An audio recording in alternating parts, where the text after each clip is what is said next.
అవిసె గింజలు అదేనండి ఫ్లాక్ సీడ్స్. దీంట్లో ఒమేగా 3 ఫ్యాటీ యాసిడ్స్ ఇంకా ఫైబర్ ఎక్కువగా ఉంటాయి. ఇవి మన గుండె ఆరోగ్యాన్ని మెరుగుపరచడమే కాకుండా మన బ్లడ్ ప్రెషర్‌ని ఇంకా డయాబెటీస్‌ని కంట్రోల్‌లో ఉంచుతాయి. ఇక్కడ అవిసె గింజల పౌడర్ ఎలా తయారో చూపిస్తున్నాను. అవిసె గింజల్ని ఫ్రై చేస్తున్నాను హాఫ్ కప్పు నువ్వులు, 1 టేబుల్ స్పూన్ జీలకర్ర, 4 ఎండుమిర్చీలు, 4 వెల్లుల్లి రెబ్బలు వేస్తున్నాను.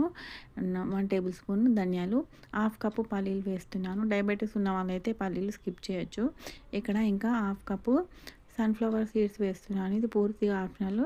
నా దగ్గర ఉంటే వేస్తున్నాను. మీ దగ్గర లేకపోతే స్కిప్ చేయొచ్చు. ఇక్కడ చిన్న నిమ్మకాయ సైజ్ అంత చింతపండు, 1 టేబుల్ స్పూన్ మునగాకు పౌడరు, 1 టేబుల్ స్పూన్ కరివేపాకు పౌడర్ కూడా వేస్తున్నాను. రుచికి తగినంత సాల్ట్ వేసుకొని అన్నీ మిక్సీ పట్టేసుకున్న తర్వాత ఒక ఎయిర్ టైట్ జార్‌లో స్టోర్ చేసుకుంటే మనకి చాలా రోజులు నిల్వ ఉంటుంది. పెద్దవాళ్ళు, పిల్లలు అందరూ తినొచ్చండి.